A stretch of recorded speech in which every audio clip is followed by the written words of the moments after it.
Hello အားလုံးပဲမင်္ဂလာပါဒီနေ့မှာတော့မို့က left note ပေါ့နော်အပိုင်းဆက်လေးအနေနဲ့ဖတ်ပြီးတော့ပေါ့နော်ဒီစာလေးဖတ်ပြရင်းနဲ့အကြောင်းအရာလေးတွေ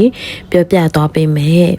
ခေါင်းစဉ်လေးရတော့ပေါ့နော်ကာမအငင်းခုံနဲ့နက်ခတ်ပြီးတဲ့အငင်းခုံဆိုတဲ့ခေါင်းစဉ်လေးပဲဖြစ်ပါတယ်စကူရဲ့ကာမကျမ်းစာအုပ်ထဲကပေါ့နော်အဲအပိုင်းလေးကိုပြောပြပြီးသွားမှာဖြစ်ပါတယ်ကံတရားကံကြမ္မာကာမဆိုတာဘာလဲတဲ့ဒါကကျွန်တော်တို့ဘဝတွေကိုအဆုံးဖြတ်ပေးရမှာခန္ဓာတစ်ခုအနေနဲ့ပါဝင်ပါသလားဒီစကားလုံးတွေကကာမကိုနားလေသဘောပေါက်တာနဲ့ဆက်ဆက်မှုရှိပါသလားဒဏ္ဍာရီအချို့ကိုဖြိုချဖျက်ဆီးပြဖို့အချိန်ကြာလာပါပြီကာမဆိုတဲ့အရာမသိစိတ်ကဖန်တီးထားမိတဲ့ဘဝအခြေအနေတစ်ခုပါပဲမသိစိတ်ရဲ့ဖန်တီးမှုတစ်ခုပါရာနှုံးပြည့်နားလေသဘောပေါက်လာမယ်ဆိုရင်ကာမဆိုတာကလည်းအသိဉာဏ်ရှိတဲ့ဖန်တီးမှုတစ်ခုပဲဖြစ်လာမှာပါနားမလည်သေးဘူးဆိုရင်တော့ဖျားသခင်ကြောင့်ကံကြောင့်ဆိုတဲ့စကားလုံးတွေကိုသုံးနေအောင်ပါယူယူလီပါပဲတဲ့စကူကပေါ့နော်အဓိကအဖြစ်ဒီအပိုင်းလေးမှာကာမအငင်းခုံဆိုတဲ့ပေါ့နော်လူရင်းငင်းခုံလေးရှိကြတဲ့ဒီနက်ခတ်ပေးတဲ့အနေနဲ့ကာမနဲ့အကြောင်းကိုရှင်ရက်ပြောပေးသွားတာပေါ့နော်ကာမကတဲ့မသိစိတ်ကဖန်တီးထားတဲ့ဘဝအခြေအနေတစ်ခုလားပေါ့နော်ဘဝအခြေအနေတစ်ခုပါပဲပေါ့တနေ့ပေါ့နော်မို့တွေပြောနေလုံနေတဲ့အရာတွေပေါ့နော်အဲ့ဒီအရာတွေအားလုံးကမို့မသိဘဲနဲ့လုံနေတဲ့အရာတွေဒီမသိစိတ်ကဥဆောင်ပြီးတော့တွေးနေတာတွေကအစားပေါ့နော်မသိစိတ်ကဥဆောင်နေတဲ့အခါကျတော့ကိုဖန်တီးမိနေတဲ့အရာတွေအားလုံးကလည်းဒီကိုယ်တိုင်နားမလဲပဲနဲ့ပေါ့နော်ကာမတွေဖန်တီးနေမိတယ်ဆိုတော့အထိပ္ပယ်လေးပဲပေါ့နော်အဲ့ဒါတွေကိုနားမလဲရင်တော့လူတွေဟာတဲ့ကံတရားကြောင့်ဖျားသခင်ကြောင့်ဒီလိုစကားတွေသုံးနေအောင်မှာပါပဲတဲ့အဲ့ဒါကိုပြောပြတော့ပါပေါ့နော်ကျွန်တော်တို့ပြုလုပ်သမျှလုပ်ရက်တိုင်းမှာအကျိုးဆက်တစ်ခုကတော့အမြဲတမ်းရှိပါတယ်အကျိုးဆက်ဟာဒီနေ့သို့မဟုတ်မနက်ဖြန်နောက်10နှစ်အကြာမှာတီးလာတဲ့အသီးတွေနဲ့မသက်ဆိုင်ပါဘူးအသီးအနှံတွေတနည်းနည်းနဲ့အမြဲတီးနေတာနဲ့ပဲသက်ဆိုင်ပါတယ်ဒါကြောင့်လွန်ခဲ့တဲ့နှစ်ပေါင်းများစွာကမတိစိတ်နဲ့ပြုလုပ်ခဲ့တဲ့လုပ်ရက်ချို့ဟာဒီနေ့မှာတော့အကျိုးဆက်တွေဖြစ်လာနိုင်ပါတယ်ဒါကိုကံကြမ္မာလို့ခေါ်ခြင်းရင်ခေါ်လို့ရပါတယ်လားတူပါပဲခမည်းရဲ့ကာမကလည်းခမည်းတာဝန်ပဲပေါ့တကယ်လို့ခမည်းမှာသွေးတိုးရှိနေပြီယောဂရှိနေပြီဆိုရင်ဘာကြောင့်ငါစီမှာမလာဖြစ်တာလဲဘာလို့ငါစီမှာဖြစ်ပြီးငါအိမ်ကြီးချင်းတွေမှာမဖြစ်ရတာလဲလို့တွေးမိပါလိမ့်မယ်လူအများစုသတိမထားမိတာကဘဝရဲ့နှစ်ပေါင်းများစွာအတွင်းမိမိတို့ရဲ့စိတ်ကိုဆုံးရှုံးလာခဲ့တာပါခေတ်သစ်လူဖွဲ့စည်းမှာတော့တစ်နေ့ကို9ချိန်လောက်ဒေါသထွက်နေတာကတဘာဝကြတယ်လို့ထင်ကြပါတယ်လူတွေကလုံးဝတရားမျှတတယ်လို့ထင်ရတဲ့အကြောင်းပြချက်အမျိုးမျိုးအမြဲတမ်းရှာဖွေနေကြပါတယ်တနေ့ပေါ့နော်မို့လူတွေအဲ့လိုတစ်ခါလေးဘာမှကိုမသိပဲနဲ့ဒေါသတနေ့ကုန်ထွက်နေတဲ့လူရှိရလေဒါပေမဲ့သူတို့အဲ့လိုမျိုးဒေါသထွက်တာတဘာဝကြတယ်လို့လူတွေကထင်ကြတယ်တဲ့ပြီးတော့ပေါ့နော်ငါဘာလို့ဖြစ်တာလဲသူကဘာလို့မဖြစ်တာလဲအဲ့လိုနှိုင်းရှင်မှုတွေကြောင်းသူကပြောသွားပါတော့အားကြောင့်ဒါပေမဲ့ဒီအတိုင်းပေါ့နှစ်ပေါင်းများစွာကြာအောင်နေ့စဉ်လှုပ်ဆောင်ခဲ့ပြီးမှသွေးဖိအားတော်လေးမြင့်တက်လာတာကအံ့ဩစရာကောင်းနေတော့မယ်လားတဲ့နှစ်ပေါင်းများစွာအချိန်ယူပြီးပြောင်းလဲရမယ်လူနေမှုပုံစံတွေကိုညှင်းဆန်ပြီးတော့ကဘာကြိုကိုဆက်လက်ညှဉ်းနှွမ်းစေခဲ့တယ်ဒါတော့မှဒီနေ့ခေတ်ကဘာပေါ်မှာယောဂါတွေပြန့်ပွားလာရတာကအံ့ဩစရာကောင်းနေတော့မယ်လားဒါတွေအားလုံးကကျွန်တော်တို့အားလုံးစုပေါင်းပြီးတာဝန်မယူခဲ့ကြလို့ပါပဲတကယ်လို့လူတွေကကိုယ်ပိုင်ဘဝနဲ့လူအဖွဲ့အစည်းတစ်ခုလုံးအတွက်အပြည့်သဘောဆောင်တဲ့ဇာတ်ကြောင်းတွေကိုပဲရေးသားခဲ့ပြီးမှနောက်ပိုင်းဖျားသခင်ရဲ့လက်ထဲဒါမှမဟုတ်ကံကြမ္မာရဲ့လက်ထဲကိုထိုးအပ်လိုက်ဖို့ကြိုးစားနေကြတာပါပဲဒါကအဆင်ပြေနိုင်ပေမဲ့မိုင်မဲပြီးတော့မရင်ကျက်တဲ့နီလန်တစ်ခုပါပဲကာမကိုမသိစိတ်ကဖန်တီးမိတာနဲ့ဘ ဘဝရဲ့တတိရှိရှိဖြစ်ပြရမယ့်အခန်းကဏ္ဍတိုင်းကအရေးပါလာပါတယ်ဒီလိုမှမဟုတ်ရင်နစ်နာထိခိုက်နစ်နာသွားမဲ့သဲလွန်စားကိုရှာမရတော့ပဲမိမိကိုမိမိအစိတ်တင်သွားစေနိုင်ပါတယ်တဲ့ဒါကျွန်တော်တို့စီမှာဆက်တဲ့မိခွန်းအချို့ကိုပေါ်ထွက်လာစေပါတယ်ကျွန်တော်တို့ကကိုယ်ပိုင်ဘဝလမ်းစဉ်ကိုဆုံးဖြတ်ကြတော့မယ်ဆိုရင်နှက်ခတ်ပေရင်ဆိုတာဘလို့ဖြစ်မလဲအနာဂတ်နဲ့ပတ်သက်ပြီးအံ့ဩစရာကောင်းလောက်အောင်တိတိကျကျဟောကိုင်းထုတ်နိုင်တဲ့လူတွေကရောဘလို့ဖြစ်မလဲလူပေါင်းများစွာသူတို့ရဲ့ဘဝမှာရှင်သန်နေကြတဲ့ငါဟာဆိုတဲ့ကြောက်မက်ဖွယ်ကြောက်စရာနဲ့ပဲဒါမှမဟုတ်မွေးဖွားမှုပုံစံကားချက်တွေကရောဘလို့ဖြစ်မလဲဘေးရင်ဟောတဲ့လုပ်ငန်းကိုရာဟုစုပေါင်းများစွာတည်တတ်နေတော့မယ်ဆိုရင်ဒါနဲ့ပတ်သက်တဲ့အမှန်တရားအချို့ရှိနေနိုင်သလားနက္ခတ်ဘေးရင်ပညာကလူတစ်ယောက်ရဲ့ဘဝဖြစ်နိုင်တဲ့အချို့ကိုကြံစီတွက်ချက်ရတဲ့နီလန်းတစ်ခုပဲဖြစ်ပါတယ်လူတစ်ယောက်ကိုကြည့်လိုက်တာနဲ့သူ့ရဲ့ကာမလမ်းကြောင်းကကျွန်တော်တို့စီမှာချက်ချင်းပေါ်လာပြီးကောင်းပြီမင်းမှာဒီသဘောထားတွေရှိနေတာကြောင့်ဒါဟာမင်းဘဝရဲ့ဥတီချက်ပဲလို့ပြောပြနိုင်ပါတယ်ဒါလေးနက်မှုတော့သိမရှိပါဘူးနက္ခတ်ဘေးရင်ပညာဆိုတာဘဝရဲ့ဖြစ်နိုင်ခြေရှိတဲ့လမ်းပြမြေပုံတစ်ခုပါပဲမိမိရဲ့ကိုယ်ပိုင်သဘောထားတွေနဲ့အမွေဆက်ခံလာတဲ့ဇယိုက်တွေကိုလည်းထည့်သွင်းစဉ်းစားရပါတယ်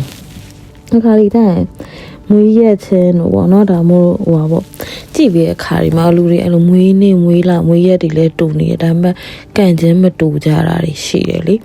အဲ့ဒါတွေကြတော့ပေါ့နော်လူတွေရဲ့ဇယိုက်လက္ခဏာတွေနဲ့ဆိုင်တယ်ပေါ့နော်အဲ့တော့ကိုပတ်ဝန်းကျင်မှာကိုယူဆလာတဲ့အယူအဆတွေဒီနေ့မှာပဲမွေးလာခြင်းတူတော့ဘာလို့ဒီလူကကံကောင်းပြီဒီလူကကံဆိုးနေရလဲဆိုတဲ့အပိုင်းကြီးပေါ့နော်အဲ့အပိုင်းကြီးမှာကြတော့ဘယ်လိုမျိုးရှိလဲဆိုတော့ပေါ့နော်ကိုခံယူထားတဲ့ဘဝပေါ်ခံယူချက်တွေကိုရဲ့စိတ်နေသဘောထားအနေနဲ့သက်ဆိုင်နေပေါ့နော်အဲ့တော့ဒီနက်ခတ်ပေတွေကိုကြည့်ပြီးတော့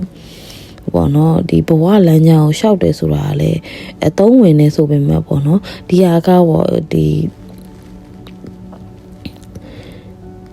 ဟာကဥတီချက်ပဲဆိုပြီးတော့ဒီအတိုင်းဆက်လျှောက်ရမယ်ဆိုလို့ပြီးတော့ရည်ရွယ်တာမျိုးတော့မဟုတ်ဘူးတဲ့နော်ကိုယ်ပိုင်ဆုံးဖြတ်ချက်တွေကိုအသုံးပြုရမယ်ကိုယ့်ရဲ့ကာမတွေကိုဖန်တီးရမယ်ဆိုတဲ့အပိုင်းကိုစကူကပြောပေးသွားတာပေါ့နော်ဒါပေမဲ့ဒီဖြစ်ရက်ကိုလည်းစဉ်းစားကြည့်ပါလွန်ခဲ့တဲ့နှစ်ပေါင်း1000ကျော်လောက်တုန်းကခမည်းကပင်လေကူးတဲ့သူတရားဖြစ်နေခဲ့တယ်လေကအရှိဘက်ကိုတိုက်မယ်ဆိုရင်အရှိဘက်ကိုသွားမယ်အမေရိကကိုသွားကြမယ်မဲ့ဂျပန်မှာခရီးဆုံးနိုင်မယ်ဒါရှောင်လွဲလို့မရပဲခမရဲ့ကံကြမ္မာကိုလောကကြီးကဆုံးဖြတ်ပေးပါတယ်ဒီထက်မပိုပါဘူးဒီနေ့ခေတ်မှာတော့လေကဘယ်လမ်းကြောင်းကိုပဲတိုက်ကျွန်တော်တို့သွားလို့တဲ့နေရာကိုရောက်နိုင်ပါသေးတယ်မိမိရဲ့ဘဝကိုမိမိကိုယ်တိုင်တွန်းနေဖို့တော့လိုတာပေါ့လီကတွန်းပို့နေတာကိုခွင့်မပြုဖို့လဲလိုပါတယ်အလားတူပါပဲကိုယ့်ရဲ့ဘဝဖြစ်စဉ်မှာမိမိကိုမမိတွန်းနေတဲ့၍ဝိညာဉ်ရေးရလမ်းကြောင်းပေါ်မှာပဲရှိနေတယ်လို့ဆိုနိုင်တယ်စူးစီးထားတဲ့သဘောထားတွေလေးထားတွေနဲ့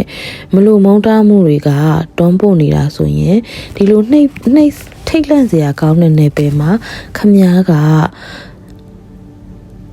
တနာစရာကောင်းနေပါလိမ့်မယ်အစံအလာရအိန္ဒိယမိသားစုတွေကလူတယောက်ရဲ့စိတ်သဘောထားကံတရားနဲ့ဘဝလမ်းကြောင်းတွေကိုညွှန်ပြနိုင်မယ်ဘာသာခွင်တွေဘက်ကိုလှည့်လာကြပါတယ်လူတွေကအခုလိုနက်ခတ်ပင်တွေဖက်ရှုမှုအပေါ်အခြေခံပြီးဒီသဘောထားတွေကိုကြော်လွှားနိုင်မဲ့ spiritual ဝိညာဉ်လေးရေးရာကျင့်စဉ်တစ်ခုစီကိုဦးတည်နိုင်ပါတယ်ဒါပေမဲ့လမ်းတစ်လျှောက်ဖြတ်လျှောက်ရမယ်ဖြတ်ကျော်ရမယ်ဤစနစ်တွေကိုဆွန့်လွန်ပြီးထိတ်လန့်မွေနေပွဲထဲမှာပဲနစ်မြုပ်သွားကြတာများပါတယ်ဒါကကန့်ဆိုးစေတဲ့အခြေအနေတစ်ခုပေါ့ဝိညာဉ်ရေးရာကျင့်စဉ်ဆိုတာမိမိကံကြမ္မာကိုမိမိလက်ထဲအမြဲတမ်းပြန်လဲယူဆောင်ရတာကိုဆိုလိုတာဖြစ်ပါတယ်ဝိညာဉ်ရေးရကျင့်စဉ်လို့သူကဘာသာပြန်ထားတာပေါ့နော်ဘာသာပြန်တဲ့သူကဝိညာဉ်ရေးရကျင့်စဉ်ကအမှန်တော့ဘာလို့ညှိုးနေတာလဲဆိုတော့ပေါ့နော်မိုးတွေအခုသွားနေဒီမြင့်မြတ်တဲ့ဒီ spiritual လမ်းကြောင်းတွေကိုရည်ညွှန်းတာနော်ကိုယ့်ရဲ့ဘာသာတရားကျင့်နေတာပဲဖြစ်စေပေါ့နော်ကိုယ့်ရဲ့ဒီ energy အလုပ်တွေပေါ့နော်ဒါတွေလုပ်နေရပဲဖြစ်စေပေါ့နော်ဒီလူတွေကပေါ့ဒီ spiritual လမ်းကြောင်းပေါ်မှာရှိနေတာပေါ့နော် အဲ့ဒါကိုပြောတာပေါ့အဲ့ဒီဟာတွေကျင့်စဉ်နေကျင့်နေတဲ့သူတွေလို့ယဉ်ညွှန်းတာပေါ့နော်အဲ့တော့အဲ့ဒီကျင့်နေတဲ့သူတွေကကိုယ့်ရဲ့ကံကြမ္မာကိုယ့်ရဲ့လက်ထဲမှာပဲပြန်လဲယူဆောင်ရမယ့်သူတွေလို့ဆိုလိုတာတဲ့ခမ ्या ကပြန်တန်းတင်နေဆိုလို့ရှိရင်ရာသီဥတုအခြေအနေကိုတော့ကြည့်ရှုရပေါ့တဲ့လေကဘယ်လမ်းကြောင်းတိုက်နေလဲမိုးတိမ်တွေကလမ်းကြောင်းမှာပိတ်ဆို့နေသလားဘယ်နေရာတွေကလေဖိအားနဲ့ဝင်ကြက်ဝင်နေလဲစသဖြင့်ကြည့်ရှုရမှာပါထုံးစံတိုင်းလူတွေဟာကျောင်းပြချက်တစ်ခုတွေနဲ့နက်ခတ်ပေတဲ့ဘက်ကိုလှည့်သွားကြတာဖြစ်ပါတယ်ဒါပေမဲ့ရည်ရွယ်ချက်ကတော့လူတစ်ယောက်ရဲ့ကံကြမ္မာကိုကိုယ်တိုင်ရေးသားနိုင်မှုအတွက်ပါပဲအမွေဆက်ခံလာတဲ့ဗီဇတွေနဲ့ဝါစနာတွေကိုတော့ရေးသားခွင့်မပြုတော့ပါဘူးအိန္ဒိယတန်တာကြီးမှာထင်ရှားတဲ့မာကန်ဒီယာရဲ့ဇလန်းကလူတစ်ယောက်ရဲ့ကိုယ်ပိုင်ဘဝကိုတာဝန်ယူဖို့ဆုံးဖြတ်ရမှာအထောက်အထားတစ်ခုအဖြစ်ရှိနေခဲ့ပါတယ်။ရဲရင်တဲ့လူငယ်တစ်ယောက်ကသူ့ရဲ့တည်ခြင်းတရားကိုကြိုပြီးခံမှန်းနိုင်ပေမဲ့အနိုင်ယူနိုင်ခဲ့ပါတယ်။တည်ခြင်းတရားကိုကြော်လွှားဖို့ကျေးဇူးတရားကိုရှာဖွေတဲ့အခါမှာကျေးဇူးတရားကိုဘယ်လိုရရှိနိုင်ကြောင်းလေ့လာတာကလည်းကာမပါပဲ။ဒါကိုဝိညာဉ်ရေးရာလို့ခေါ်ပါတယ်။အခုခမ ्या ဘဝဖြစ်စဉ်နဲ့တည်ခြင်းတရားကိုမိမိလက်ထဲပြန်လဲရရှိလို့စိတ်ရှိပြီဆိုရင်ငါဘိုးဘေးတွေဘသူပဲဖြစ်ဖြစ်အရေးမကြီးဘူးငါကာမကဘာပဲဖြစ်ဖြစ်အရေးမကြီးဘူးငါရဲ့အတိတ်တွေကလည်းဘာလူတွေပဲဖြစ်ဖြစ်ကိစ္စမရှိဘူးငါသွားမဲ့လမ်းကိုဆုံးဖြတ်ပြီးပြီငါလွတ်မြောက်ရာလမ်းကိုပဲငါဆက်သွားမယ်လို့ပြောလာပါလိမ့်မယ်ဘာကြောင့်ပဲဖြစ်ဖြစ်ဇာတာကွန်ရဖြစ်နိုင်ရရှိတဲ့အတားအဆီးတွေကိုကြော်လွှားနိုင်မဲ့နီးလန်းတစ်ခုပဲဖြစ်ပါတယ်။မျက်စိစုံမိတ်ပြီးလိုက်နိုင်ရမယ်ဘဝလမ်းညွန်တစ်ခုတော့မဟုတ်ပါဘူး။တကယ်လို့ခမ ्या ဝိညာဉ်ရေးရာလမ်းကြောင်းပေါ်မှာရှိနေရဆိုရင်နက္ခပညာရှင်ဆက်ဆက်တွေကခမ ्या ကိုပဲတော့မှဟောကိန်းထုတ်ပေးကြမှာမဟုတ်ပါဘူး။ဝိညာဉ်ရေးရာဖြစ်တည်မှုဆိုတာမိမိကိုယ်ပိုင်ကံကြမ္မာကိုမိမိဘာသာရေးဆွဲဖို့ဆုံးဖြတ်ထားတာပဲဖြစ်ပါတယ်။ခမ ्या ကဒီလမ်းကြောင်းမှာရောက်ရှိသွားတဲ့အခါမှာကဘာကြီးကိုပြောချင်လာမယ့်စကားတစ်ခွန်းကငါကလီလွင့်နေတာမဟုတ်ဘူးငါကိုငါတွန်းနေတာလို့ပါပဲတာဒနာဆိုကိုကျင့်ရမယ့်အကျင့်ကိုပြောတာပေါ့နော်အဲတာဒနာသူကအဲ့ဒီသူ့ရဲ့စာအုပ်တွေအပိုင်းလေးမှာလို့တာဒနာဆိုပြီးသူရေးထားတယ်တာဒနာဆိုတဲ့ဟိုဟာမှာအဲ့အထက်မှာကကြတော့သူကပေါ့နော်လို့နှစ်ချုပ်လေးရှင်းပြီးတော့ကိုကျင့်ရမယ့်အပိုင်းလေးကိုသူရည်ရွယ်ပြီးပြောတာပေါ့နော်ခမ ्या ကိုခမ ्या တွန်းခြင်းရင်ရည်ရွယ်ချက်တွေကိုအရင်ဆုံးပြုပြင်ဖို့အရေးကြီးပါတယ်။ရည်ရွယ်ချက်တွေကိုတက်တိုင်းသမျှပြည့်စုံအောင်လုပ်ပါ။ယူရှင်းနဲ့ဖြည့်ရှင်းချက်တစ်ခုနဲ့ပဲစတင်မှာကဘာမြေကြီးကိုမိခင်အဖြစ်ခံယူဖို့ဆုံးဖြတ်လိုက်ပါ။ဆိုလိုတာကတော့လူတိုင်းကိုကိုယ့်ရဲ့ကိုယ်ပိုင်မိသားစုအဖြစ်မြင်အောင်ပါခမ ्या နဲ့ဆွေမျိုးမတော်ဆက်တဲ့သူတရားမှမရှိပါဘူးခမ ्या လမ်းပေါ်ကိုရှောက်သွားတဲ့အခါခမ ्या ရဲ့ခလေးကျောင်းကနေအိမ်ပြန်လာတာကိုတွေ့လိုက်ရလို့အတွင်းဟာဖြစ်လာတဲ့ချုံမိန်နဲ့စိတ်ခံစားချက်မျိုးနဲ့လူတိုင်းကိုကြည့်ရှုနိုင်ပါသလားဒီရွယ်ချက်တစ်ခုတည်းကြောင့်ပဲခမ ्या ဟာစိုးရိမ်ကြောက်ကြမှုတွေနဲ့အစိုးမြင်စိတ်ကနေလွတ်မြောက်နိုင်ပြီးတော့ကိုယ့်ရဲ့ကံကြမ္မာကိုကလည်းခမ ्या ပုံပေါ်ထားတဲ့အတိုင်းအကျိုးသက်ရောက်မှုကြီးကြီးမားမားရှိပါလိမ့်မယ်တကယ်လို့ခမ ्या ကဘာပေါ်မှာရှိတဲ့အရာအလုံးနဲ့လူသားအလုံးကိုပိုင်ဆိုင်ထားတယ်လို့အချိန်တိုင်းသတိရနိုင်မယ်ဆိုရင်ခမ ्या ဘာလုပ်ရမယ်မလုပ်ရဘူးဆိုတာပြောပြနေဖို့ဘယ်ဥပဒေကိုမှမလိုအပ်တော့ပါဘူးကိုယ်ပိုင်အထောက်ထားကိုကိုယ်တိုင်ပဲပြောင်းလဲလိုက်ပါပြီ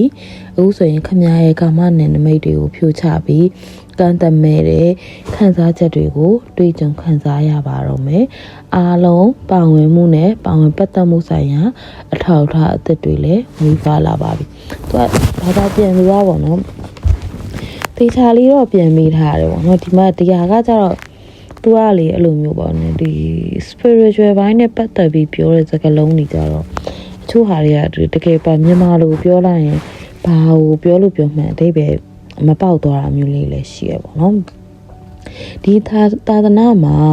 စကုအဓိကပြောချင်တဲ့အဓိပ္ပာယ်อ่ะပေါ့နော်ဘာလဲဆိုတော့ဆောနာသူပြောပါမှာကိုကဒီ spiritual လမ်းကြောင်းကိုရောက်နေတဲ့အခါမှာကဘာကြီးကိုပြောချင်လာမယ့်စကားတစ်ခွန်းရှိတယ်အဲ့ဒါဘာလဲဆိုတော့ငါကလေလွင့်နေတာမဟုတ်ဘူးငါတွန်းနေတာပေါ့နော်သူများငါကိုတွန်းပြီးတော့ဒီ အနာကဟောကိန်းထုတ်တဲ့သူတွေကနေရာဘာလို့ဖြစ်လိမ့်မယ်ဘာဖြစ်လိမ့်မယ်လို့ဟောတာကိုစောင့်နေရမယ်လူမျိုးပေါ့မဟုတ်ဘူးပေါ့နော်သူတကယ်သူ့ရဲ့လမ်းကြောင်းကိုယ့်ရဲ့လမ်းကြောင်းကိုဖောက်မဲ့လူမျိုးဖြစ်တဲ့အတွက်ကြောင့်မလို့ကိုယ်ဘသူကမှလာပြီးတော့ပေါ့နော်ဘာကြောင့်ညာကြောင့်ဆိုတဲ့အကြောင်းပြချက်တွေပေါ့နော်ဒီမှာကတော့နက်ခတ်ပြည်ရင်သူအဓိကထားပြောရမယ်မယ်နောက်တစ်ခုကကျတော့ဘာတွေပါသေးလဲဆိုတော့အဲ့ဒီနေရာတွေမှာပေါ့နော်ကိုနဲ့ပတ်သက်တဲ့ကိုယ့်ရဲ့အတိတ်ကပိတ်ဆို့နေတဲ့အတွေးအမြင်တွေပြီးတော့ဘေးပတ်ဝန်းကျင်ကပြောစကားတွေအတွေးအမြင်တွေအဲ့ဒါတွေကလည်းကိုယ့်ကိုအဲ့လိုလီတိုက်တယ်လို့တွန်းစေတယ်ပေါ့နော်အဲ့ဒီလမ်းကြောင်းပေါ်မှာအဲ့လိုမျိုးမဟုတ်ဘဲနဲ့ကိုကတကယ်ဒါကိုယ်တိုင်တွန်းနေဖို့လို့လုပ်ဖို့ဆိုလို့ရှိရင်တကယ်လိုအပ်တဲ့အချက်ကဘာလဲဆိုတော့ကိုလုံးဝမဲ့အလုပ်တွေအတွက်ရည်ရွယ်ချက်တွေကိုပြည့်စုံအောင်လုပ်ပါတဲ့အများနဲ့ရိုးရိုးရှင်းရှင်းလေးနဲ့ပဲပေါ့နော်စတင်ပြီးတော့လုပ်ပါတဲ့ပြီးတော့ပေါ့နော်အမိကဘာမြေကြီးကိုပိုင်မိသားစုဖြစ်မြင်အောင်ပါဆိုတာကြတော့ပေါ့နော်လူတိုင်းကိုယ့်ရဲ့ကိုပိုင်မိသားစုဖြစ်မြင်အောင်ပါဆိုတာကြတော့လူတွေပေါ်မေတ္တာထားပြီးတော့ပေါ့နော်စဉ်းစားကြည့်ပေါ့နော်သူစောနာဥပမာပေးရမေတ္တာထားဒီကလေးတယောက်ကကျောင်းကနေကိုသားသမီးကျောင်းကပြန်လာတဲ့အခါမှာရတဲ့ချုံမိန်နဲ့ခံစားချက်လေးနဲ့ကိုကလူတိုင်းကိုကြည့်နေမယ်ဆိုရင်ဒါလူတွေပေါ်ကိုမေတ္တာပေးနေမယ်ဆိုရင်ဒီလူတွေနဲ့ကိုနဲ့တကယ်ကိုမိသားစုဝင်လေးလို့ပေါ့တွေ့သမျှလူတိုင်းကကိုသူတို့စိတ်ထဲမှာမိသားစုဝင်လေးလို့ခံစားရစီလိမ့်မယ်ပေါ့နော်ပြီးတော့ကိုနဲ့ဘဝဆက်ဆက်ဆွေမျိုးမတော်ခဲ့တဲ့သူဆိုဘဝတွေအများကြီးပဲလေနော်ဆွေမျိုးမတော်ခဲ့တဲ့သူကလည်းတရားမှမရှိပါဘူးတဲ့နော်ဘာမှမယူမိခင်အဖြစ်ခံယူဖို့ဆုံးဖြတ်လိုက်ပါဆိုတဲ့အတိတ်ပဲကကြတော့ဘာပြောချင်တာလဲဆိုတော့ပေါ့နော်ဒီတဘာဝတရားယူရည်ညွှန်းတာနော်တဘာဝတရားယူစဉ်းစားကြည့်ကြည့်လေကိုယ့်ရဲ့မိခင်ကိုယ့်ရဲ့အမေမိခင်ကိုယ်စိတ်ထဲမှာဘယ်လိုသဘောထားလဲလေးစားတယ်အားကိုးတယ်ယုံကြည်တယ်နော်ပြီးတဲ့အခါမှာချစ်တယ်မေတ္တာရှိတယ်သူ့ကောင်းကျိုးလိုလားဒါမျိုးတွေဖြစ်တယ်လေအဲ့သဘောမျိုးရောကဘာမြေကြီးကိုကမိခင်ဖြစ်ခံလိုက်တဲ့အခါမှာတဘာဝတရားကြီးမှာရှိသမျှအရာတွေအားလုံးကိုလေးစားတတ်လာတယ်ချစ်ခင်တတ်လာတယ်ပြီးတဲ့အခါမှာပေါ့နော်ကိုယ့်ရဲ့စိတ်ထဲမှာပေါ့အဲ့လိုကျင်နာတဲ့စိတ်ပေါ့နော်ကျင်နာတဲ့အဲ့လိုမျိုးမျက်နှိုးမိရဲ့သဘာဝတရားမျက်နှိုးမိရဲ့စိတ်ကဖြစ်လာမှာပဲပေါ့နော်အဲ့ဒါတွေအားလုံးကအခြေခံလောက်ရမယ့်အလုပ်တွေပဲပေါ့နော်နောက်တစ်ခုကကြတော့ကိုယ့်စီမှာအမြဲတမ်းလူတိုင်းမှာဒါပုံမှန်ဖြစ်နေကြအရာပေါ့နော်စိုးမြင်စိတ်လीနော်အစိုးမြင်စိတ်ဖြစ်တဲ့အခါမှာအစိုးမြင်စိတ်ကဘယ်အစဖြစ်တာလဲဆိုတော့စိုးရိမ်ကြောင်ချမှုကြောင့်မလို့ပေါ့နော်အဲ့လိုတစ်ခုခု worry ဖြစ်တဲ့ပူပန်နေဆိုရင်အဲ့အစိုးမြင်စိတ် negative feeling ထွက်လာအဲ့လိုမျိုးပေါ့အဲ့ဒီဟာတွေကလည်း